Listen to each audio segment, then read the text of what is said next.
तो इस कॉपी में बच्चे को मिले हैं 98 मार्क्स। अब कैसे 98 मार्क्स मिले हैं मैंने ऑलरेडी चेक कर रखा है। तो आइए हम एक एक करके क्वेश्चंस और एक एक करके पेज को दिखाते हैं ताकि आप भी समझ पाएं कि भाई कैसे मिलते हैं हिंदी में 95 प्लस और कैसे लिखी जाती है कॉपी। अगर आपकी भी राइटिंग है नॉर्मल तो डरने की कोई बात नहीं है। एवरेज राइटिंग वाले बहुत सारे बच्चे होते हैं, प्रो राइटिंग वाले बस 2-4% बच्चे ही होते हैं। तो आपको डरने की बिल्कुल भी जरूरत नहीं है। ये कॉपी ऐसी आपको मिलेगी, आप फिल कर लेना जो भी फिल करना है। तो अब यहां से शुरू करते हैं। सबसे पहले आपको 5 गद्य साहित्य के विकास के जो क्वेश्चन मिलते हैं वो 5 गद्य साहित्य के विकास के क्वेश्चन लिख लेना और इधर हाशिया खींचना, इधर नहीं खींचना, इधर नहीं खींचना है। अगर आप इधर क्रम संख्या डालते हैं तो इधर खींच भी सकते हैं, बट मैं हाशिया खींचने के लिए बस रेकमेंड करूंगा कि आप एक ही तरफ हाशिया खींचें और हाशिया के हमेशा इधर लिखें, इधर कुछ न लिखें। बताइए ये क्यों लिया जाता है? भाई हाशिया देने का मतलब ये है कि इधर जो है आपके मार्क्स, आपकी टिप्पणियां लिखी जा सकें अध्यापक के द्वारा, इसलिए ये वाला हाशिया खींच के कॉलम ये सब छोड़े जाते हैं। ठीक है, कि इधर कोई भी एग्जामिनर हो तो वो अपना आराम से उसको जो मार्क्स देने हैं वो आपको दे देगा, और या फिर कोई टीका टिप्पणी लिखनी है आपके टीचर के द्वारा तो यहां लिखी जा सकती है। इसलिए ये हाशिया के इधर वाला जो स्थान होता है वो सादा छोड़ा जाता है। इधर आप लिखिए, कोई दिक्कत नहीं, इधर हाशिया मत खींचिए क्योंकि राइट साइड में नहीं लेफ्ट साइड में ही हाशिया खींचा जाता है। तो इस तरह आप 5 गद्य साहित्य के विकास के प्रश्नों के सही सही बहुविकल्पीय प्रश्नों के उत्तर आप दे देंगे तो पूरे के पूरे 5 अंक इस तरह आप यहां पर पा जाएंगे। लिखने का तरीका यही रहेगा, कोई दिक्कत नहीं है। देखो बस ये है थोड़ा सा राइटिंग आपको ध्यान देनी है। अब यहां राइटिंग नहीं बनी है तो फिलहाल इसकी राइटिंग इतनी भी खराब नहीं है, लेकिन एवरेज राइटिंग है जैसी होती है बच्चों की। राइटिंग ऐसी होनी चाहिए कि बस पढ़ने में आ जाए। इसके बाद भैया दूसरा जो आता है वो पद्य साहित्य के विकास के 5 ऑब्जेक्टिव आते हैं, उसके उत्तर भी आप ऐसे दे देना। बस ये जो हमने बताया है कि ये थोड़ा सा कायदे से लिखिए, फर्स्ट सेकंड थर्ड जैसे लिखा हो वहां पे, और ये ऊपर लिखना चाहिए ना, इसके सामने ही लिखिए तो ज्यादा अच्छा रहता है। इसके सामने ही, ये नीचे हो गया, जैसे ये यहाँ ऊपर लिखा फिर ये नीचे लिखा फिर ये ऊपर लिखा, इसी के सीधे अगर आप लिखते तो और मजा आ जाता। तो यहां पर भी 5 अंक मिल गए। इसके बाद आता है गद्य साहित्य का गद्य साहित्य में गद्यांशों पर आधारित जो प्रश्नोत्तर हैं वो 5 प्रश्न आएंगे। तो आपको गद्यांश में ये आद्यंत कहलाता है। ये आद्यंत लिखना आपको इसलिए जरूरी है ताकि एग्जामिनर को बार बार पेपर ना पढ़ना पड़े, वो समझ जाएगा कि आपने कौन से गद्यांश के नीचे प्रश्नों के उत्तर दिए हैं। फिर यहां पर जो एरो वगैरह बनाए हैं ये थोड़ा सा सुटेबल नहीं लगता है, क्योंकि ऐसा बनाइए जिसमें व्याकरणिक त्रुटियां ना महसूस हों। अब ये एरो हिंदी में प्रयोग होता ही नहीं है, ठीक है, तो ये एरो हिंदी में प्रयोग नहीं होता है तो इस एरो को यहां पर बनाने से कोई मतलब नहीं है। फर्स्ट सेकेंड थर्ड आप लिख दीजिए बस। अब यहां सबसे पहले संदर्भ लिखना है, 2-2 अंकों के 5 प्रश्न आएंगे। रेखांकित अंश की व्याख्या करनी, आप इधर लिखें तो ज्यादा अच्छा है, ये वाला इधर उठा के बीचों बीच में ना करें, ठीक है। इस तरह तो रेखांकित अंश की व्याख्या आप कर देंगे, और इसके बाद तीसरा प्रश्न और चौथा प्रश्न और 5वां प्रश्न इसी तरह आप लिखते चले जाएंगे, अपने उत्तर दे देंगे। तो इस तरह गद्यांश आधारित प्रश्नोत्तर जो होंगे उसमें भी आपको 10 में से 10 अंक प्राप्त हो जाएंगे। इसके बाद प्रश्नोत्तर नंबर 4 आता है। प्रश्नोत्तर संख्या भी यहां पर डाल सकते हैं, ज्यादा अच्छा रहेगा, नंबर इंग्लिश हो जाता है और प्रश्नोत्तर संख्या हिंदी हो जाता है, तो हिंदी में हिंदी करें। और यहां पर मैंने एक टिप्पणी लिखी है कि इसको नए पेज से प्रारंभ करें, ज्यादा बेहतर रहेगा। नया प्रश्न नए पेज से प्रारंभ करें। प्रश्नों के खंड आप ना नए पेज से प्रारंभ करें, लेकिन जो नया प्रश्न आता है, बड़ा प्रश्न होता है जिसके कई भाग होते हैं, वो नए पेज से ही प्रारंभ करें, ठीक है। कुछ बच्चे कहते हैं पीटीओ सर लिखें, पीटीओ लिख सकते हैं। यहां पे पीटीओ का मतलब होता है प्लीज टर्न ओवर, प्लीज कृपया पृष्ठ पलटिए, यानी ऐसा महसूस हो रहा है कि पृष्ठ नहीं पलटेंगे एग्जामिनर, तो ऐसे लिख दिया जाता है यहां पर, ठीक है। ना लिखो कोई दिक्कत नहीं। और रोल नंबर आपको जैसा वहां इंस्ट्रक्शंस दिए जाएंगे आपके एग्जाम सेंटर पर, तो रोल नंबर हर पेज पे लिखने का ऑप्शन होगा, तो जरूर लिख दीजिएगा। अब यहां पर आया है पद्यांश आधारित 5 प्रश्न। पद्यांश आधारित 5 प्रश्न करने के लिए आपको प्रश्नोत्तर संख्या डालने के बाद, अब यहां देखो अथवा के बाद वाला बच्चे ने किया है, अभी अथवा लिखने की भी जरूरत नहीं है अगर आपने आद्यंत लिखा है, इसीलिए कहते हैं आद्यंत लिखिए। आद्यंत लिखने से मतलब शुरुआत का थोड़ा और अंत का थोड़ा लिखना आद्यंत कहलाता है। तो इसको लिखने के बाद जरूरत ही नहीं रहती है अथवा लिखने की, फिलहाल कोई दिक्कत नहीं है। और इस तरह आपको जब भी संदर्भ आप लिखिए, देखिए ये तरीका बहुत बेहतर है संदर्भ लिखने का। भाई देखिए लेखक का नाम और कविता का नाम ये सब बढ़िया हाईलाइट कर दिया है, हाईलाइट मतलब बोल्ड कर दिया है और अंडरलाइन कर दिया है, तो ज्यादा सुंदर लग रहा है एक संदर्भ। ठीक है, इसके बाद पन्ना पलटते हैं और इसी तरह पांचों प्रश्नों के उत्तर पद्यांश आधारित भी दे दिए गए हैं, और ये एरो वगैरह सुटेबल नहीं लग रहे हैं तो इन्हें आप मत लगाइएगा। इसके बाद नंबर आता है काहे का नंबर आता है भैया, इसके बाद नंबर आता है साहित्यिक परिचय, जो बड़ा सिरदर्द बना हुआ है बच्चों के लिए। कोई दिक्कत नहीं है, जैसा यहाँ पर लिखा आप लिख दीजिए। संक्षिप्त परिचय इन्होंने लिखा, बहुत अच्छा है, प्रोफेसर जी सुंदर रेड्डी का। इसके बाद जो है इन्होंने दूसरी कॉपी इस्तेमाल में ली है, 2 कॉपियां भरी हैं इन्होंने। ठीक है, अब यहां पर देखिए बहुत ज्यादा अंडरलाइन कर दिया है साहित्यिक परिचय में। अंडरलाइन करने की जरूरत साहित्यिक परिचय के अंदर नहीं होती है, यहां पर केवल ब्लैक पेन से आप मोटी मोटी बातें ब्लैक पेन से बोल्ड कर सकते हैं, बाकी अंडरलाइन बार बार नहीं लगाने की जरूरत होती है गद्यांशों के अंदर। ठीक है, तो इस तरह इन्होंने लिखा सही है, तो अब जब सही लिखा है तो 5 अंक मिलेंगे। अब थोड़ा सा आप देखिए इन्होंने लिखते लिखते क्या कहा, यहां से स्टार्ट किया और ऐसे ऐसे टेढ़ा करते करते देखो यहां टेढ़ा कर दे। अब यहां की गैपिंग आप देखिए कितनी है और यहां की गैपिंग कितनी है। हमेशा ध्यान रखिए ये इफेक्ट डालता है, राइटिंग आपकी अभी बिल्कुल बराबर लिखा होता तो इसका इफेक्ट अलग था। ठीक है, आप खुद ही देखिए, अब यहां पर इतनी गैपिंग हो गई है, थोड़ा सा तिरछा तिरछा ऐसे लिख के चले आ रहे हैं। कोई दिक्कत नहीं है, फिलहाल सही लिखा है तो अंक नहीं कटेंगे, बट ये छोटी छोटी मगर मोटी बातें होती हैं जो आपको परीक्षा देते समय ध्यान रखनी चाहिए, है ना। इसके बाद आता है पूरा साहित्यिक परिचय हो गया, 2 पेजेस में इन्होंने खत्म कर दिया है। बहुत लंबा खींचने की जरूरत भी नहीं है क्योंकि 3 घंटे 15 मिनट में आपको सब कुछ करना होता है। कृतियां हेडिंग डाली हैं और 2-4 रचनाएं जो आपको पता है मुख्य मुख्य और एकदम सही, वो आप लिख दीजिए। इसके बाद प्रश्नोत्तर संख्या 5 का खा आता है, और ये एक कवि का जीवन परिचय साहित्यिक परिचय लिखने को आता है, और वो लिखिए आप। ठीक है, उसी तरह आप फ्लो चार्ट बनाएंगे, संक्षिप्त परिचय लिखेंगे, और इसके बाद जीवन परिचय, देखो साहित्यिक परिचय इन्होंने लिख दिया, बहुत अच्छा है, पूरा सही है, और यहाँ रचनाएं लिख दी हैं। अब इन्होंने ये बहुत अच्छा काम किया, देखो यहाँ पेज छोड़ दिया है और आगे नए पेज से स्टार्ट किया है, और ये सही तरीका है। ठीक है, अब यहाँ नए पेज से इन्होंने क्या लिखा है, कहानी का सारांश। बहुत सारे बच्चों का सवाल है कि सर कहानी कितने पेजेस में लिखें, 80 शब्दों में आती है। ठीक है, तो 80 शब्दों का मतलब ये होता है कि 80 शब्द हम गिनेंगे नहीं, लेकिन एक पेज अपनी बात पूरी कर दीजिए, कहानी खत्म हो जाए, वही बहुत है। 80 और 150 कोई अंतर नहीं है। उन्होंने शब्द सीमा निर्धारित कर रखी है, 80 शब्दों से कम न हो, ज्यादा हो सकती है, नो प्रॉब्लम।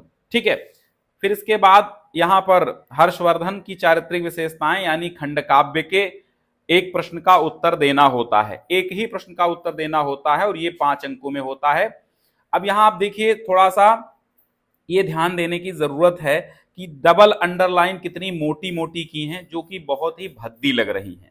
इतनी मोटी और इतनी डबल, यानी इस अक्षर के साइज से कितनी बड़ी लग रही है अंडरलाइन, इतनी नहीं करनी, एक बार अंडरलाइन कर दीजिए, वो भी ब्लैक बोल्ड पेन से ही।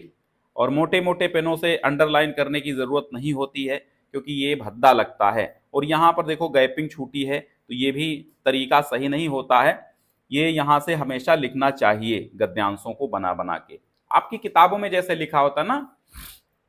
तो इन्होंने लिख दिया चारित्रिक विशेषताएं, और हेडिंग मेन होती हैं तो हेडिंग पर ज्यादा ध्यान दीजिए। अंक यहां पर भी नहीं कटेंगे क्योंकि भाई बच्चे ने गलती तो की नहीं है। अब लेख थोड़ा बहुत इधर उधर हो गया है, टिप्पणी कर सकता है एग्जामिनर, बाकी अंक नहीं काटने का कोई विधान यहां पर कह सकते हैं। लेकिन आप अपनी तरफ से बहुत होशियार रहिए, बहुत अच्छे तरीके से काम करिए। इसके बाद जो है आता है प्रश्नोत्तर संख्या 8। 8 में क्या है, आ जाता है संस्कृत भाग, और यहां पर एक चीज इन्होंने छोड़ दी है, यहां पर खंड खा जरूर डालना चाहिए। खंड खा, खंड खा या खंडबा जो भी आता है वो डालिए, यहां से खंड खा शुरू हो रहा है, तो खंड खा में प्रश्नोत्तर संख्या 8 का अथवा के बाद वाला इन्होंने आद्यंत भी लिखा है, बहुत अच्छा है, संदर्भ भी अच्छा लिखा है और हिंदी अनुवाद भी सही लिखा है। तो इनको 5 अंक इसके और 2 अंक संदर्भ के मिलके 7 अंक पूरे के पूरे संस्कृत गद्यांश के मिल गए। और एक करना होता है संस्कृत पद्यांश, यानी संस्कृत का एक श्लोक का उत्तर देना होता है। तो जयंती ते महाभागा वाला इन्होंने कर दिया है, संदर्भ भी सही है और अनुवाद भी सही है, ठीक है। लेकिन वही अंडरलाइन वाली समस्या है, थोड़ा भद्दी अंडरलाइन लग रही है, बस सिंपल सी एक बार में एक लाइन खींच दीजिए, अंडरलाइन हो जाएगा। इसके बाद प्रश्न, अब देखिए यहां पर व्याकरण शुरू हो गई है। व्याकरण ये सामान्य हिंदी की है और साहित्यिक हिंदी वाले भी तरीका देख लें, कोई दिक्कत नहीं है, सब सेम ही तरीका होता है, बस प्रश्न बदल जाते हैं, उनके उत्तर बदल जाते हैं। प्रश्न संख्या 9 में क्या है, एक मुहावरे का इन्होंने देखो अर्थ लिखा है और वाक्य प्रयोग किया है। 1 अंक अर्थ लिखने का और 1 अंक वाक्य प्रयोग का मिलता है, ये ध्यान रखना, 2 अंक यहां मिल गए। इसके बाद अपठित गद्यांश है, 2 आते हैं तो उसमें भी आद्यंत लिखने की जरूरत रहती है, तो यहां पर उन्होंने लिख दिया है पूरे के पूरे अपठित गद्यांशों के उत्तर लिखने का भी तरीका आपको समझ में आ रहा होगा कैसे लिखा है इन्होंने, ऐसे ही लिख दीजिएगा, फर्स्ट सेकंड थर्ड 3 ही आते हैं और यहां पर पूरे के पूरे 5 अंक इनको मिल गए। इसके बाद प्रश्नोत्तर नंबर 11 आता है।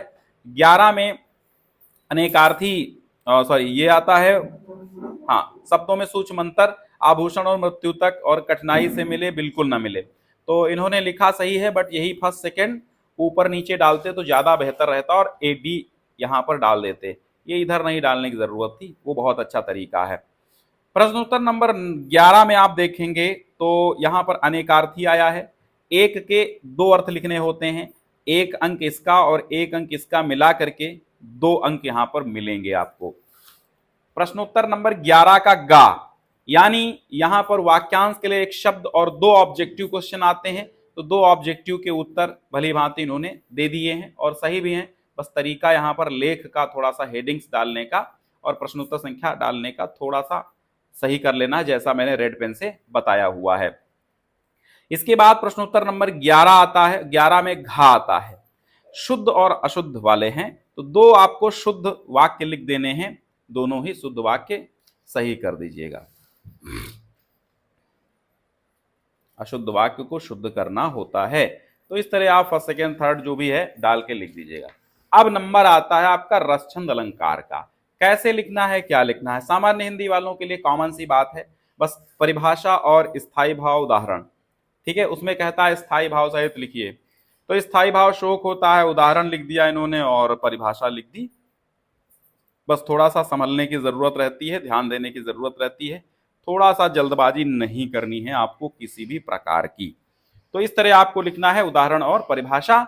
इसके बाद संदेह अलंकार, यानी अलंकार भाग में परिभाषा, उदाहरण और स्पष्टीकरण हो सके तो, यदि याद हो तो स्पष्टीकरण आप जरूर लिखिए, स्पष्टीकरण सही याद हो तो ही लिखिए, तो स्पष्टीकरण लिखना भी जरूरी है और सही भी लिखना जरूरी है और नहीं भी लिखना जरूरी है, कई बातें हैं, क्योंकि स्पष्टीकरण तो पूछता नहीं है, लेकिन आपको अपनी कॉपी में 4 चांद लगाने के लिए स्पष्टीकरण लिखना बेहद जरूरी होता है, ये मैं कह सकता हूं। बाकी आपके उदाहरण और परिभाषा 1-1 अंकों का आता है।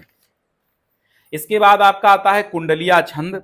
कुंडलिया छंद यानी छंद आता है, छंदों को में भी, छंद में आपको परिभाषा नहीं, लक्षण हेडिंग डालनी है और उदाहरण, तो लक्षण उदाहरण, और हाँ, जब छंद लिखिए, उस छंद का उदाहरण लिखिए तो उसकी मात्राएं जरूर एक बार निकालिए, इससे क्या होगा, ये पता चलेगा कि आपको छंदों का ज्ञान बिल्कुल उचित तरीके से है, ठीक है।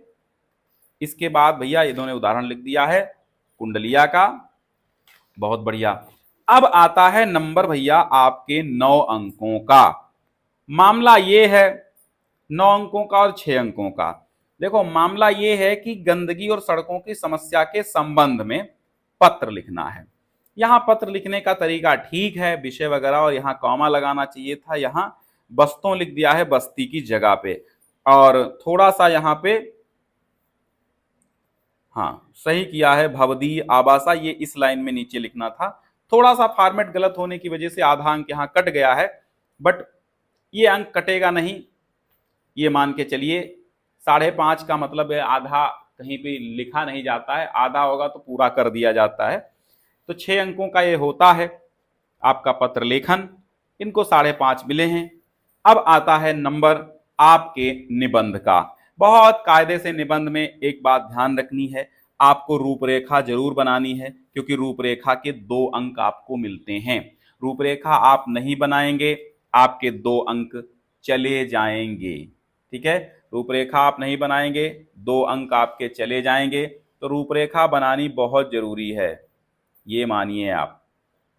ठीक है, रूपरेखा बनाएंगे तो यहां 2 अंक मिल जाएंगे। इसके बाद बढ़िया सा हेडिंग डाल डाल के आपको 3 पेजेस में लिख देना है। देखो इन्होंने हेडिंग डाल के 2 पेज और ये 3 पेज, और थोड़ा सा लंबा इन्होंने खींच दिया है 4-5 पेज में, लेकिन थोड़ा सा स्पेस भी कर दिया है, एक लाइन छोड़ छोड़ के लिखे हैं। ये हेडिंग के बाद एक लाइन छोड़नी नहीं चाहिए, लेकिन अब छोड़ दिया है, कोई दिक्कत नहीं है। लाइन वगैरह गद्यांश के बाद छोड़नी चाहिए, और बहुत बड़ा गद्यांश है भी नहीं फिलहाल। चलिए ठीक है, लिखा, कोई दिक्कत नहीं है, ऐसे आप लिख सकते हैं।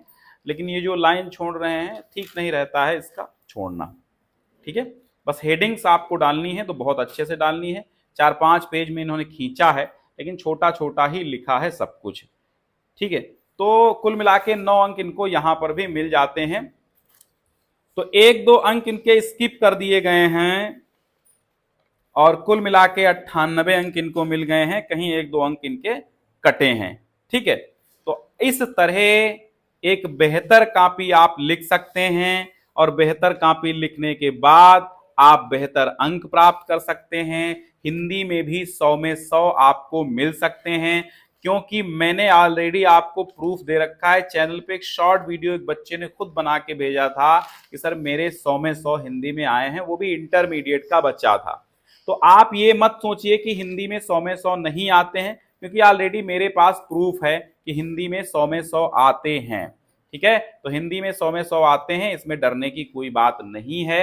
आप भी अगर मेहनत करेंगे, अच्छे से कॉपी लिख देंगे और कोई भी प्रश्न नहीं छोड़ेंगे, सारे प्रश्नों को हल करेंगे, तो 100 में 100 बिल्कुल आ सकते हैं। देखो मेन बात यह है, राइटिंग आपकी कमजोर है, नो प्रॉब्लम, लेकिन राइटिंग के साथ साथ एक चीज ध्यान रखनी है, राइटिंग थोड़ी कमजोर हो सकती है, लेकिन आपके उत्तर कमजोर नहीं होने चाहिए, आपके उत्तर गलत नहीं होने चाहिए, और कोई भी उत्तर छूटा न हो। यानी जितने प्रश्न अटेम्प्ट करने को कहे जाएं, सारे के सारे प्रश्नों को अटेम्प्ट करना है। इस तरह आप एक अच्छी कॉपी लिख के अच्छे अंक प्राप्त कर सकते हैं। अच्छा लगा हो तो इस वीडियो को बहुत सारे बच्चों तक भेज दीजिए, शेयर कर दीजिए जिनकी एवरेज राइटिंग है। तो इसमें भी एवरेज ही राइटिंग है, कोई प्रो लेवल की राइटिंग नहीं है, जैसी कि कॉमन सामान्यतः तमाम बच्चों की होती है। ठीक है, तो आज के लिए बस इतना ही। चैनल को शेयर, सब्सक्राइब और लाइक करना बिल्कुल ना भूलिए वीडियो को, और चैनल को सब्सक्राइब जरूर कर लीजिएगा, क्योंकि बोर्ड एग्जाम तक और बोर्ड एग्जाम के बाद भी हम आपके साथ रहते हैं कदम कदम पर।